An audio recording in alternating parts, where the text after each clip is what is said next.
Baik adik-adik mahasiswa, bertemu kembali pada mata kuliah Metodologi Penelitian Kuantitatif. Nah, pada hari ini saya akan menjelaskan terkait dengan metode pengumpulan data. Setelah perkuliahan ini, adik-adik semua akan saya minta untuk kembali ke kelompok masing-masing, kelompok penelitian masing-masing ya, untuk membahas terkait dengan metode pengumpulan data apa yang paling tepat digunakan untuk mendapatkan data pada penelitian kalian. Jadi selama penjelasan, selama perkuliahan ini berlangsung, adik-adik sudah mulai memikirkan kira-kira metode apakah yang paling tepat untuk mendapatkan data pada penelitian kalian. Ya. Nah, topik bahasan kita pada hari ini mencakup 3 hal, yaitu yang pertama pengambilan data primer, kemudian kedua pengambilan data sekunder, lalu yang ketiga adalah pengambilan data menggunakan skala sikap atau attitudinal scale. Nah, ini adalah sebuah bagan ya, dimana kalau secara umum sebenarnya data atau sumber data itu kita bagi menjadi dua, yaitu sumber data primer dan sumber data sekunder. Nah, kalau kita lihat yang di sebelah kanan, itu adalah sumber data primer. Metode yang bisa kita lakukan untuk mengambil data primer, yaitu observasi, interview, dan kuesioner. Sedangkan metode yang digunakan untuk mengambil data sekunder itu adalah dokumen. Nah, apakah yang disebut dengan data primer? Data primer itu adalah data yang kita ambil langsung dari responden kita atau dari subjek penelitian kita. Katakanlah misalnya kita ingin meneliti tentang interaksi sosial anak-anak, sehingga kita turun ke TK, kita mengamati, melakukan observasi terhadap interaksi anak-anak di TK. Itu adalah data primer. Artinya data yang langsung kita ambil dari sumbernya atau dari responden, dari subjek penelitian kita. Nah, metode yang digunakan bisa observasi, wawancara, maupun kuesioner. Nanti di dalam masing-masing metode ini juga akan dibagi, di mana observasi itu ada dua jenis, yaitu partisipan dan non-partisipan. Kemudian wawancara juga ada dua jenis, yaitu structured dan unstructured. Lalu di kuesioner juga ada dua cara ya, atau dua strategi, yaitu mild questionnaire dan collective questionnaire. Ini yang akan kita bahas ke belakang ya. Lalu kemudian data sekunder itu kita dapatkan dari dokumen. Jadi data sekunder itu adalah data yang tidak langsung kita dapatkan dari responden penelitian kita, tetapi kita mengambil data itu dari dokumen-dokumen yang sudah ada atau mencatat tentang variabel yang kita teliti. Ya, jadi misalnya ada government publications, kemudian earlier research, jadi publikasi dari pemerintah, kemudian riset-riset sebelumnya, lalu kemudian data sensus ya, data sensus itu kan data yang diambil oleh pemerintah terkait dengan jumlah penduduk ya. Jadi kalau kita ingin melakukan penelitian dan mengambil data jumlah penduduk, kita nggak perlu lagi datang ke penduduk untuk menghitung gitu kan, ke rumah-rumah orang untuk menghitung berapa orang di rumah ini dan lain sebagainya. Kita hanya tinggal ambil aja dari data sensus kayak gitu. Kemudian ada personal records, client histories, dan service records. Ini yang akan kita bahas juga berikutnya ya. Nah, kita mulai dengan mengumpulkan data primer. Seperti yang saya sampaikan tadi, ada 3 metode ya dalam mengumpulkan data primer, yaitu observasi, wawancara, dan kuesioner. Nah, pertama observasi. Observasi mungkin teman-teman sudah cukup familiar dengan istilah ini, namun memang kita perlu lagi untuk menekankan ya, apa sih observasi dan bagaimana sih kita melakukan observasi gitu. Nah, observasi itu adalah cara yang terarah, sistematis, dan selektif. Terarah, sistematis, dan selektif untuk mengamati dan menyimak suatu interaksi atau fenomena yang terjadi. Jadi observasi itu sifatnya terarah. Terarah itu artinya apa? Artinya dia punya tujuan. Ya, kalau observasi sekedar mengamati orang-orang di sekeliling, oke, mungkin itu juga bagian dari observasi. Tetapi dalam penelitian, observasi yang kita lakukan itu sifatnya harus terarah atau punya tujuan. Jadi kalau kita ingin mengobservasi orang-orang katakanlah di taman kota gitu misalnya ya, kita punya tujuan apa yang kita ingin observasi. perilaku seperti apa, siapa saja yang ingin kita observasi. Jadi sudah ada detail seperti itu, sehingga observasi kita itu lebih terarah. Nah, kemudian itu juga mencakup sistematis juga ya, artinya dilakukan secara runut. Misalnya kita pertama observasi orang anak-anak kecil dulu, anak-anak yang bermain di taman kota, lalu kemudian kita lihat bagaimana interaksi anak itu dengan orang tuanya. Lalu kemudian setelah itu kita lihat interaksi orang tuanya dengan pasangannya, dengan suami istrinya gitu ya. Jadi dapatlah kita gambaran besar terkait dengan dinamika keluarga, misalnya begitu.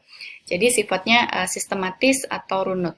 Kemudian selektif juga itu tadi ya. Jadi selektif artinya kita melihat siapa yang akan kita observasi, apa saja yang akan kita observasi gitu ya. Nah, itu adalah observasi dalam penelitian. Jadi kalau observasi yang sifatnya ambiar gitu ya, tidak jelas, itu juga disebut observasi. Namun dalam konteks penelitian itu agak sulit untuk kita ukur nantinya, gitu ya.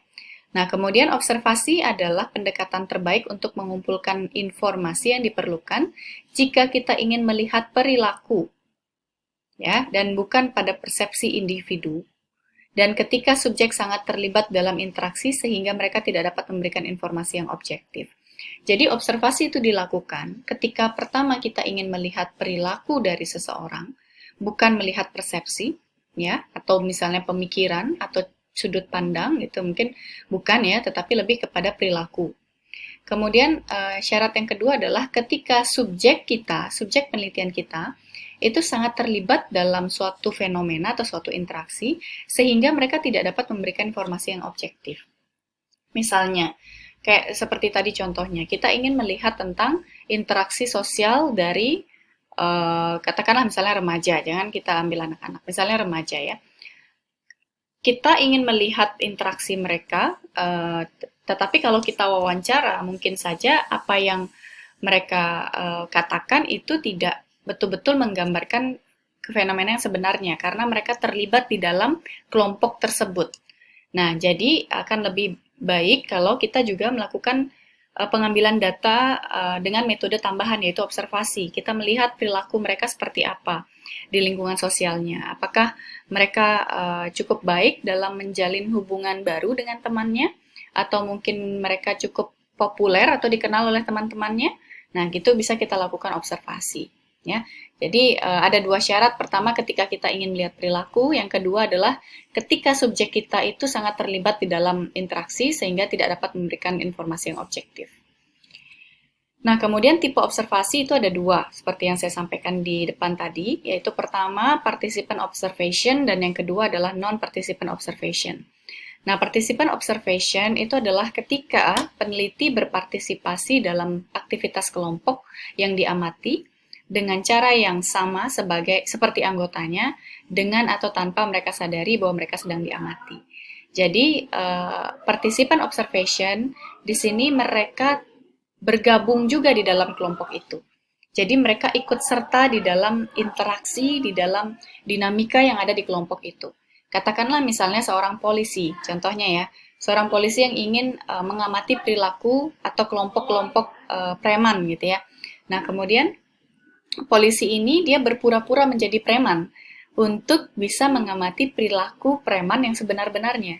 Karena kalau polisi itu datang ke kelompok preman dengan label sebagai polisi, maka tentu si preman-preman ini mungkin tidak akan menampilkan perilaku yang sebenarnya. Tapi jika polisi tersebut juga berpura-pura atau menyamar sebagai preman, maka akan lebih mudah untuk polisi itu bisa mendapatkan informasi yang sebenarnya, ya. Nah, contoh lainnya seperti yang sempat saya alami juga pada saat dulu melakukan penelitian terkait dengan LGBT ya. Jadi ada teman yang ingin sekali mendapatkan data sebenar-benarnya terkait dengan kelompok LGBT di Jakarta. Waktu itu sudah beberapa tahun lalu lah ya. Mungkin saat LGBT itu belum terlalu, katakanlah belum terlalu booming gitu ya, atau belum terlalu sering kita dengar gitu dalam interaksi kita sehari-hari. Nah, dia ingin melakukan penelitian dan melihat bagaimana interaksi atau bagaimana dinamika yang terjadi pada orang-orang yang LGBT. Sehingga dia bergabung di kelompok itu berpura-pura menjadi salah satu LGBT. Ya, jadi itu yang dia lakukan untuk mendapatkan informasi yang sebenar-benarnya. Kalau misalnya dia tidak melakukan itu, maka ketika dia ingin menggali informasi, entah dia bertanya kepada kelompok tersebut, atau mungkin dia berada di tengah-tengah kelompok tersebut, bukan sebagai LGBT, maka mungkin mereka tidak akan bisa menerima, atau mereka akan menampilkan perilaku yang tidak sebenarnya, gitu ya. Jadi participant observation itu dilakukan ketika ada isu-isu yang dimana mungkin kalau kita mengamati sebagai orang lain atau sebagai peneliti, si subjek penelitian kita itu akan mengubah perilakunya gitu. Ketika itu terjadi, maka kita harus melakukan yang namanya participant observation. Nah, kemudian yang kedua adalah non-participant observation. Adalah ketika peneliti tidak terlibat dalam kelompok, tetapi tetap menjadi pengamat pasif. Mengamati dan mendengarkan kegiatannya dan menarik kesimpulan darinya. Ya, contohnya adalah seorang guru yang mengamati interaksi anak di TK. Gitu. Jadi guru itu tidak perlu menjadi anak TK gitu ya untuk mendapatkan data tentang interaksi sosial anak-anak di TK. Tapi dia tetap bertindak sebagai seorang guru, sebagai pengamat atau guru ini mungkin juga sekaligus sebagai peneliti ya untuk mengamati interaksi sosial anak. Nah, banyak peneliti yang akhirnya menggunakan atau meminta bantuan kepada guru-guru untuk melakukan hal ini ya, karena kalau misalnya peneliti itu datang ke sekolah, maka mungkin anak-anak juga agak segan atau mungkin agak karena orang asing yang datang jadinya mereka tidak begitu welcome gitu. Sehingga banyak peneliti yang meminta tolong kepada guru-guru ya sebagai asisten peneliti untuk mengambil data interaksi anak-anak di TK atau di SD gitu misalnya ya. Nah, situasi pada observasi itu bisa juga dibagi menjadi dua, yaitu naturalistic observation dan controlled observation. Naturalistic observation itu adalah di mana observasi itu kita lakukan dalam kondisi yang natural aja. Jadi tidak ada manipulasi, tidak ada kontrol terhadap hal-hal di luar objek atau subjek yang kita observasi. Jadi katakanlah misalnya seperti di gambar ini seorang anak yang ingin mengamati katakanlah misalnya matahari atau bulan atau apa. Atau mungkin seorang anak yang ingin mengamati suatu hewan tertentu gitu ya. Sehingga dia tinggal duduk kemudian dia lihatlah interaksi atau mungkin perilaku yang ditampilkan oleh hewan-hewan tersebut. Namun sebaliknya dengan controlled observation itu adalah observasi yang terkontrol, artinya hal-hal di luar atau faktor-faktor lain yang dapat mengganggu dari jalannya observasi atau tertampilnya sebuah perilaku itu diminimalisasi atau dikontrol. Ya, jadi seperti di gambar ini kita melihat seorang anak yang sedang mungkin berbicara atau ngobrol ya dengan dua orang dewasa, kemudian kita melihat interaksinya dari dari ruangan sebelahnya. Jadi ini adalah suatu kondisi laboratorium psikologi yang pada umumnya ada ya. Jadi kita mengobservasi dari ruangan sebelah dan di mana antara satu ruangan dengan ruangan satu lagi itu dibatasi dengan kaca. Anak dan dua orang dewasa yang berada di ruangan observasi itu tidak dapat melihat orang-orang yang sedang mengobservasi mereka. Jadi kaca yang digunakan saya juga kurang tahu namanya kaca apa ya. Jadi yang hanya bisa dilihat dari satu sisi saja. Gitu. Jadi seperti itulah kondisi pada observasi terkontrol.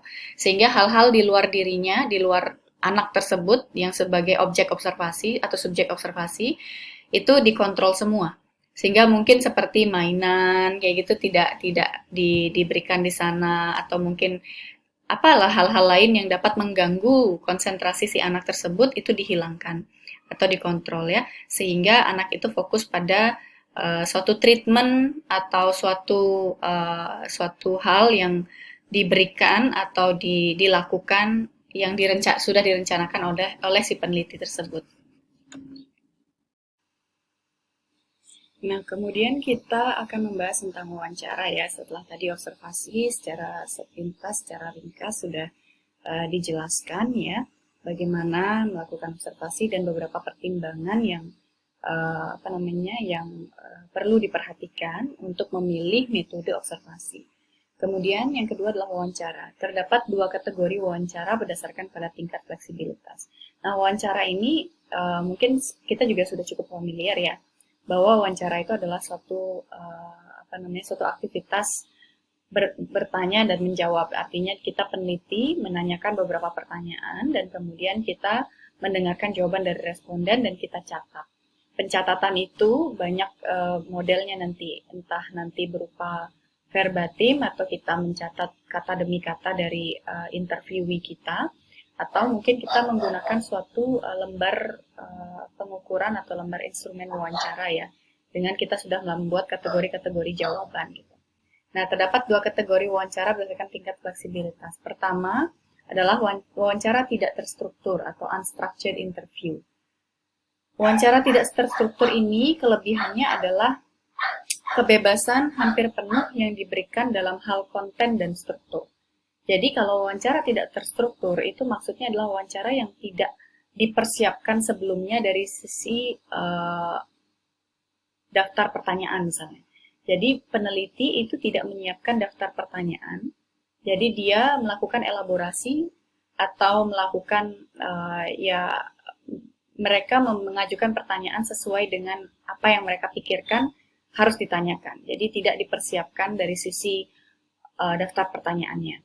Kemudian dalam penelitian kuantitatif, Anda mengembangkan kategorisasi dari respon yang kemudian dikodekan dan dikuantifikasi. Jadi kalau di penelitian kuantitatif, data wawancara itu kita buat sebagai dalam bentuk kategorisasi, bisa ya, dari kategorisasi respons, kemudian kita kuantifikasi. Nah, secara teknis nanti kita akan belajar lebih lanjut. Nah, kemudian wawancara terstruktur atau structured interview, serangkaian pertanyaan yang telah ditentukan sebelumnya, menggunakan kata-kata dan urutan pertanyaan yang sama seperti yang ditentukan pada jadwal wawancara. Maksudnya pada wawancara, daftar pertanyaan. Nah, beda dengan wawancara tidak terstruktur yang kita tidak mempersiapkan daftar pertanyaan sebelumnya, namun pada wawancara terstruktur kita sudah menyiapkan apa saja hal-hal yang perlu kita tanyakan. Dan kemudian si peneliti itu menanyakan sesuai dengan daftar tersebut, lalu kemudian melakukan pertanyaan lebih lanjut sesuai dengan daftar yang ada.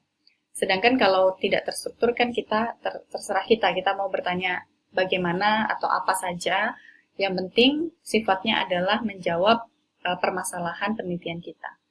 Lalu kemudian kelebihan dari wawancara terstruktur itu adalah mampu menyediakan data yang seragam. Jadi bagusnya wawancara terstruktur itu data kita menjadi seragam. Nah, biasanya wawancara terstruktur ini dilakukan terutama bagi penelitian yang cukup besar, dalam arti adalah si peneliti ini memiliki beberapa asisten peneliti yang mengambil data pada beberapa orang yang berbeda. Sehingga karena asisten peneliti atau pengambil datanya itu berbeda, maka kita harus membuat struktur. Kita harus membuat daftar pertanyaan yang seragam yang akan ditanyakan oleh asisten peneliti kita atau pengambil data. Jadi tidak bervariasi sekali ya. Itu perlu dilakukan. Jadi tergantung dari kepentingan kita atau tergantung dari kondisi saat kita melakukan pengambilan data tersebut.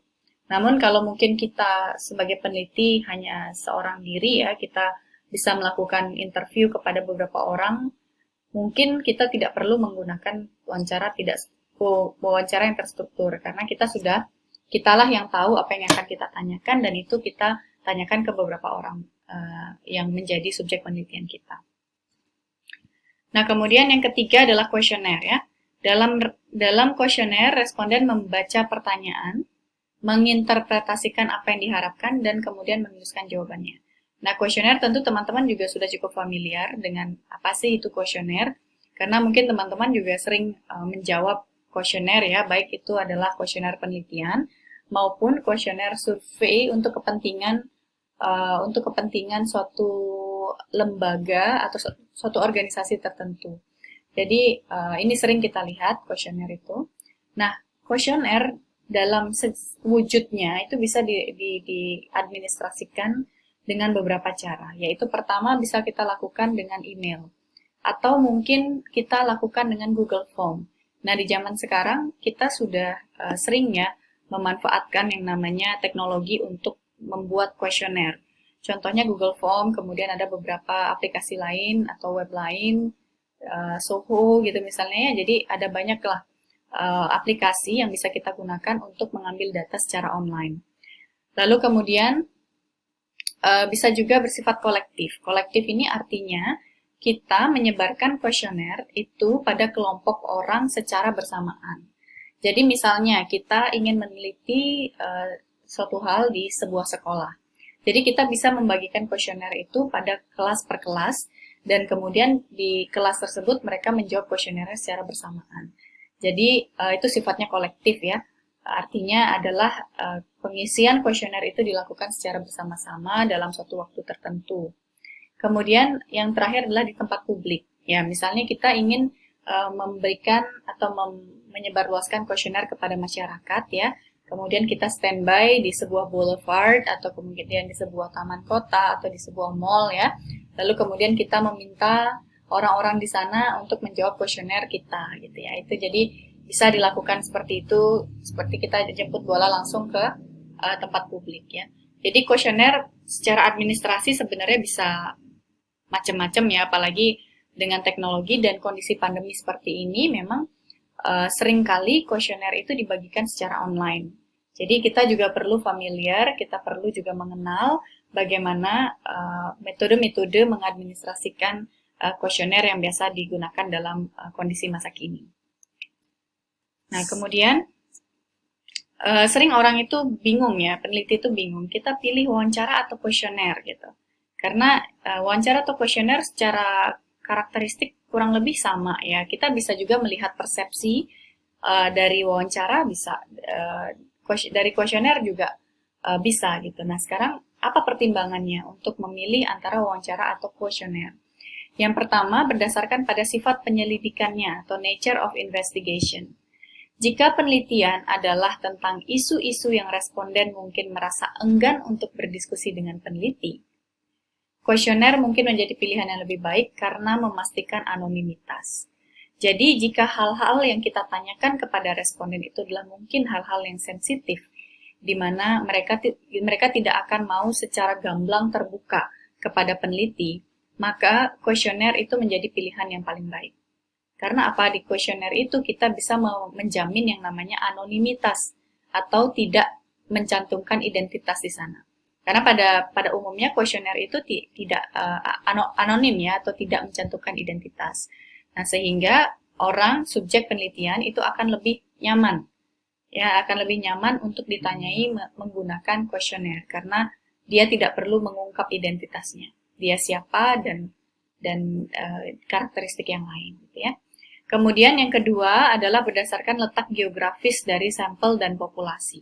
Nah, jika calon responden tersebar di wilayah geografis yang luas, kita tidak punya pilihan lain selain menggunakan kuesioner.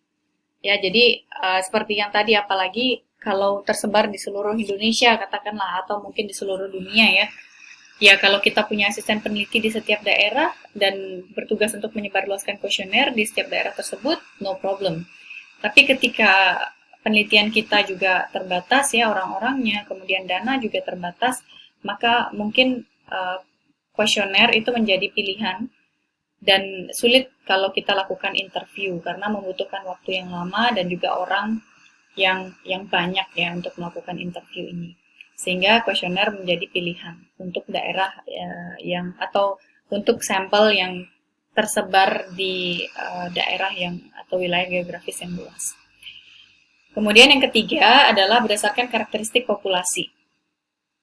Jika populasi penelitian itu mungkin punya karakteristik yang cukup khusus ya, misalnya buta huruf, kemudian sangat muda atau masih anak-anak, kemudian sangat tua atau cacat, mungkin tidak ada pilihan lain selain wawancara. Ya, jadi beberapa kondisi di mana responden kita itu mengalami suatu kebutuhan khusus atau mungkin suatu kondisi yang tidak memungkinkan dia untuk menulis, ya misalnya anak-anak tentu belum bisa menulis atau belum bisa memahami suatu tulisan dengan baik ya karena belum begitu paham ya, sehingga mungkin wawancara itu menjadi pilihan gitu. Nah, untuk orang-orang yang cacat juga dan lain sebagainya. Tapi beda kasus ketika misalnya si responden ini tidak bisa bicara ya. Jadi tentu sulit juga untuk wawancara, sehingga mungkin kuesioner lah yang menjadi pilihan. Jadi tergantung karakteristik dari populasi. Bagaimana populasi kita, apakah dia memungkinkan untuk membaca dan kemudian menulis kuesioner, menjawab di kuesioner, atau mungkin hanya bisa dengan wawancara saja ya. Ya, oke. Jadi inilah pertimbangan-pertimbangan untuk memilih antara wawancara dan kuesioner. Nah, bentuk pertanyaan, baik itu pada wawancara maupun kuesioner, ada dua jenisnya, yaitu open-ended question dan closed question. Nah, open-ended question itu adalah pertanyaan-pertanyaan yang dimana respon dari pertanyaan itu, pilihan respon itu tidak disediakan. Contoh pertanyaannya adalah, bagaimana pendapat Anda tentang kurikulum baru MBKM? Jadi dengan pertanyaan ini, responden itu bisa menjawab apapun, dengan cara apapun. Apa saja bisa dia jawab, ya. Dari Sabang sampai Merauke bisa dia jawab, karena sifatnya open, terbuka. Dia melihat pendapat si orang itu atau si responden itu, sehingga orang itu juga bisa menjawab dengan bagaimanapun gitu, apapun jawaban dia oke-oke aja, gitu ya, karena sifatnya open. Sedangkan yang kedua adalah closed question, di mana ini adalah pertanyaan yang pilihan jawaban atau kemungkinan jawabannya itu disediakan di dalam kuesioner, dan responden atau peneliti mencentang kategori yang paling menggambarkan jawaban responden tersebut. Misalnya, usia ya, daripada kita memberikan, mungkin kita ingin melakukan penelitian kuantitatif ya, sehingga kita perlu mengkategorisasi jawaban dari responden. Sehingga usia kita kelompokkan menjadi 3, misalnya di bawah 15 tahun, 15 sampai 19 tahun, 20 sampai 24 tahun. Nah, ini kita kelompokkan jadi 3, dan kemudian responden itu tinggal mencentang aja. Gitu. Jadi, kalau terlihat jelas perbedaan antara open-ended dan closed-ended question ya, closed question ya, jadi artinya adalah perbedaannya pada kemungkinan jawabannya. Jadi kemungkinan responnya itu disediakan atau tidak. Kalau closed question itu disediakan, sehingga kita tinggal centang-centang aja. Nah, bagaimana cara memformulasikan pertanyaan yang efektif? Yang pertama, tentu selalu gunakan bahasa yang sederhana dan sehari-hari, agar tidak sulit untuk dipahami oleh responden. Kemudian yang kedua, jangan gunakan pertanyaan yang ambigu. Ambigu itu artinya tidak jelas maknanya seperti apa. Misalnya, bagaimana pendapat Anda terkait rumah pejabat baru itu? Nah, itu bisa jadi bisa jadi interpretasinya macam-macam ya. Jadi bisa jadi bagaimana pendapat Anda terkait rumah pejabat, ya, rumah pejabat yang baru. Jadi artinya rumahnya yang baru, atau bisa jadi pejabatnya yang baru gitu. Jadi ini memiliki dua makna dan bahkan mungkin bisa lebih dari dua makna ya terkait dengan pertanyaan ini. Jadi ini sifatnya sangat ambigu sehingga menyulitkan responden untuk memberikan respon yang sesuai. Kemudian yang ketiga adalah jangan mengajukan pertanyaan yang mengandung dua makna. Dalam arti begini, contohnya ya misalnya, mobil baru seharusnya lebih cepat lajunya dan lebih mewah. Nah sekarang pertanyaannya bagaimana ketika si responden itu setuju bahwa mobil baru itu lebih cepat lajunya, tetapi dia tidak setuju bahwa mobil baru itu harus lebih mewah. Nah, sehingga kalau seperti ini, dia akan bingung, saya harus jawab apa dong, setuju atau nggak setuju? Karena di satu sisi saya setuju dengan mobil baru cepat lajunya, sedangkan saya tidak setuju dengan mobil baru itu lebih mewah. Itu. Nah, ini membingungkan responden tentu saja. Sehingga hal-hal atau pertanyaan-pertanyaan seperti ini perlu dihindari. Nah, selanjutnya adalah jangan mengajukan pertanyaan yang mengarah pada suatu respon tertentu. Jadi contohnya, bagaimana pendapat Anda tentang pameran ini? Menarik bukan? Nah, sebenarnya kita ingin menanyakan atau mendapatkan informasi terkait pandangan dia tentang pameran. Tetapi karena kita mungkin merasa pameran itu cukup menarik, sehingga kita seperti mengarahkan ya jawaban responden terkait dengan kebenarikan dari pameran tersebut. Jadi hal-hal seperti ini juga perlu dihindari. Kalau begini pertanyaannya ini juga bisa berarti close-ended ya, dalam arti adalah ketika kita bertanya menarik bukan, jawabannya kan antara iya atau tidak gitu kan. Sehingga kita tidak mendapatkan gambaran yang lebih elaboratif lagi terkait bagaimana pandangan atau pendapat si responden tentang pameran tersebut. Jadi kita perlu menghindari hal-hal seperti ini agar jangan sampai kita mengarahkan jawaban responden atau jangan sampai malah membuat responden itu memberikan jawaban yang close-ended ya, sehingga jawabannya antara iya dan tidak, padahal sebenarnya penelitian kita ingin mendapatkan gambaran yang lebih dalam lagi terkait pandangan mereka. Kemudian yang terakhir adalah jangan mengajukan pertanyaan yang didasarkan pada praduga. Jadi misalnya adalah saya menduga bahwa Anda tidak menyukai berada di kantor yang baru. Apakah benar begitu? Nah, ini sama juga seperti yang nomor 4 ya. Jadi kalau pertanyaannya begini, maka bisa jadi jawabannya antara iya benar atau tidak benar gitu ya. Jadi bisa jadi close-ended atau bisa jadi adalah si responden itu tidak begitu suka ya dengan pertanyaan tersebut dan tidak mau memberikan jawaban yang sebenar-benarnya karena kita sudah dari awal punya dugaan bahwa dia tidak menyukai berada di kantor yang baru. Mungkin kita memiliki dugaan itu dari ekspresi si orang itu atau responden itu. Padahal mungkin saja tidak seperti itu, bisa jadi malah dia sangat menyukai berada di kantor baru. Sehingga kalau kalimat ini atau pertanyaan ini kita ajukan, maka kemungkinan akan menyinggung perasaan mereka malahan. Sehingga mereka tidak mau atau tidak bersedia untuk memberikan jawaban yang sebenar-benarnya. Jadi 5 hal ini perlu diperhatikan dalam kita membuat pertanyaan wawancara maupun di kuesioner ya. Jadi jangan sampai kita membuat responden itu menjadi kesulitan dalam memahami atau malah tidak mau untuk menjawab pertanyaan yang kita berikan. Nah, kemudian mengumpulkan data sekunder. Kalau tadi kita bahas observasi, interview dan kuesioner itu untuk mengumpulkan data primer. Sedangkan ada kondisi, ada penelitian di mana kita perlu mengumpulkan data sekunder, bukan data primer. Karena mungkin keterbatasan dari resources atau sumber daya yang kita miliki sebagai seorang peneliti.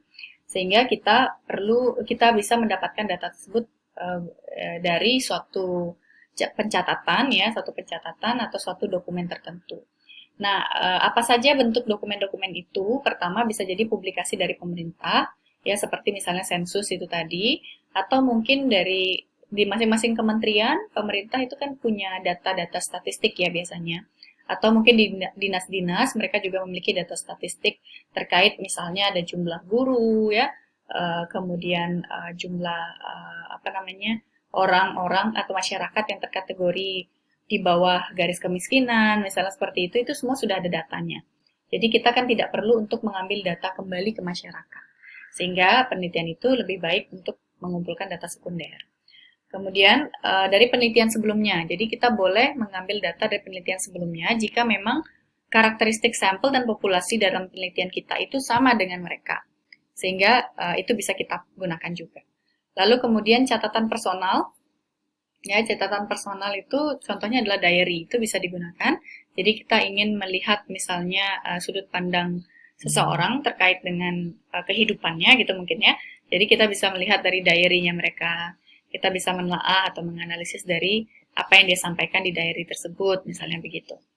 Lalu kemudian di media massa, media cetak maupun media elektronik ya, sudah banyak sekali ada artikel-artikel mungkin atau data-data ya yang disediakan secara cetak maupun elektronik yang bisa kita gunakan juga sebagai data sekunder.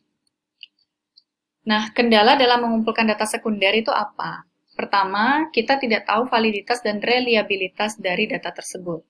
Contohnya misalnya juga hal-hal yang sifatnya subjektif ya, misalnya catatan personal. Itu tentu kita tidak bisa jamin bahwa data tersebut benar-benar valid, benar-benar reliable.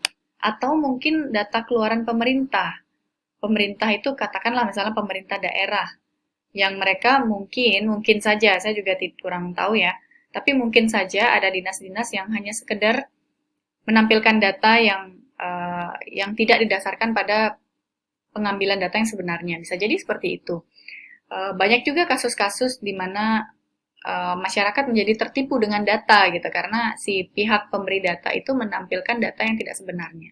Jadi kita tidak tahu validitas dan reliabilitas dari data yang kita dapatkan ini. Kemudian yang kedua adalah personal bias. Personal bias ini adalah bias dari si si yang mencatat data tersebut. Jadi katakanlah misalnya di personal statement atau personal record seperti diary gitu ya, dia bisa saja menulis diary tentang suatu kejadian misalnya Perang Dunia Kedua gitu ya. Tetapi kan diary itu dia tuliskan di sudut pandang dirinya gitu, sudut pandang dia. Belum tentu kejadian di Perang Dunia Kedua itu benar-benar seperti itu adanya. Tetapi yang dituliskan di catatan dia seperti itu karena cara dia memandang atau cara dia melihat fenomena itu adalah begitu. Nah, sehingga personal bias atau bias personal ini betul-betul mempengaruhi juga bagaimana pencatatan itu dilakukan. Lalu kemudian yang ketiga adalah ketersediaan data. Jadi memang kita butuh data sekunder, tapi belum tentu data itu ada lengkap. Katakanlah kita ingin data masyarakat di bawah garis kemiskinan dari tahun 2015 sampai 2021 gitu ya. Tapi ternyata mungkin pemerintah agak lambat nih mengumpulkan data. Jadi tahun 2020 dan 2021 itu belum kita dapatkan. Jadi ya sulit juga akhirnya untuk melakukan penelitian ya terkait dengan itu. Nah, kemudian yang keempat itu adalah format. Format ini dalam arti adalah belum tentu data yang kita mau itu akan sama dengan data yang ada. Katakanlah kita ingin data rentang usia ya, usia dari remaja di Indonesia, misalnya gitu. Remaja di Indonesia. Nah, kemudian pemerintah punya data nih. Remaja di Indonesia dia punya data. Tetapi kalau di penelitian kita kategorisasi usia itu dari usia 0 sampai 5 tahun, kemudian 6 sampai 10 tahun, kemudian 11 sampai 15 tahun dan lain sebagainya, tetapi data yang diberikan pemerintah atau data yang tersedia itu rentang usianya berbeda, misalnya dari 0 sampai 8 tahun, lalu kemudian 9 sampai 15 tahun, seperti itu. Jadi tentu format data yang berbeda itu juga tidak bisa kita samakan dengan penelitian kita ya, sehingga kemungkinan besar data itu tidak bisa kita gunakan karena beda kategorisasi. Atau mungkin di penelitian kita yang akhirnya kita ubah kategorinya mengikuti dari data yang ada. Nah, itu tergantung kebijaksanaan dari peneliti dan kebutuhan dari penelitian tersebut gitu ya. Jadi jangan sembarangan juga untuk mengubah kategori. Nah, kemudian setelah kita bahas pengambilan data sekunder, data-data apa saja yang tergolong dengan data sekunder, kita juga perlu mengetahui juga tentang bagaimana mengumpulkan data menggunakan skala sikap. Nah, skala sikap ini adalah bisa dalam bentuk kuesioner ya, skala sikap, sorry. Skala sikap itu bisa dalam bentuk kuesioner. Jadi, skala sikap itu fungsinya itu adalah untuk mendapatkan data berupa persepsi atau sikap kita terhadap sesuatu. Misalnya, contoh hal yang kita tanyakan pada skala sikap ya. Bagaimana sikap Anda terhadap dosen Anda? Jadi apakah si responden ini menyukai mungkin atau positif sikapnya, atau mungkin negatif, atau bagaimana gitu ya.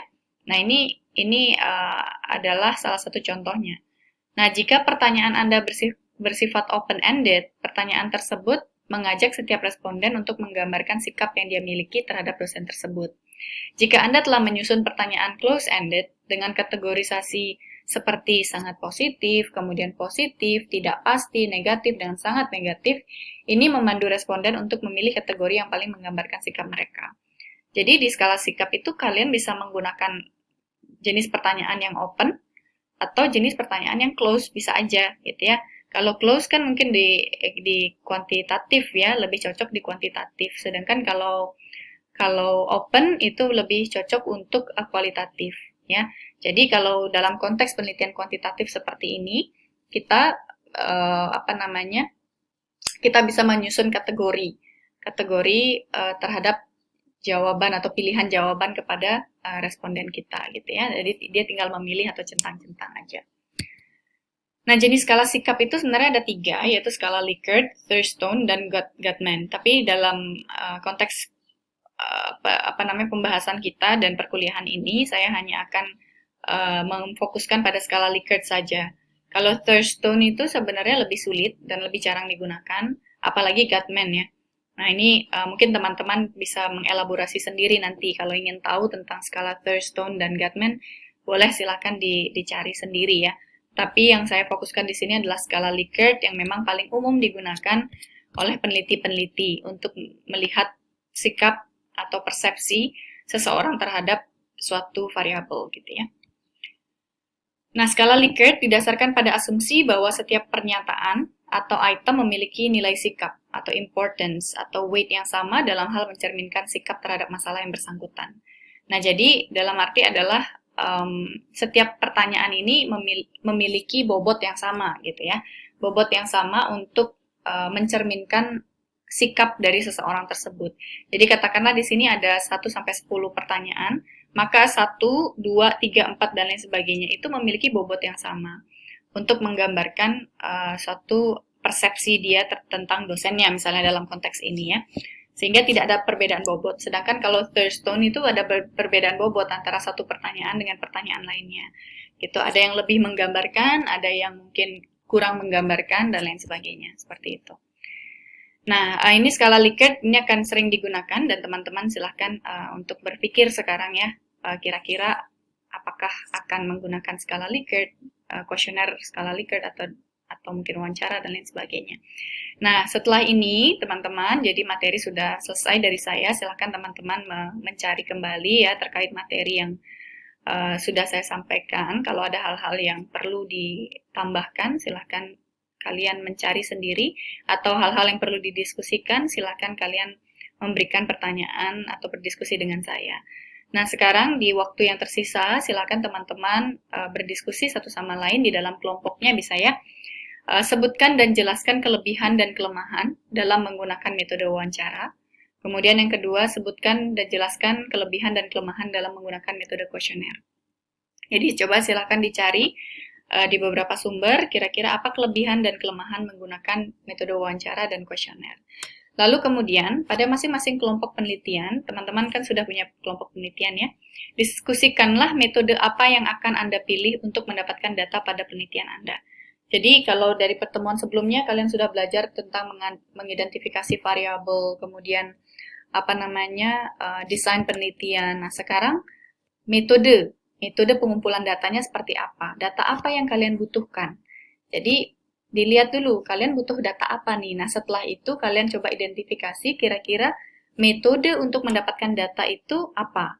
Entah itu observasi, wawancara, atau kuesioner dengan skala sikap misalnya. Nah, itu boleh silahkan teman-teman berdiskusi di dalam kelompoknya.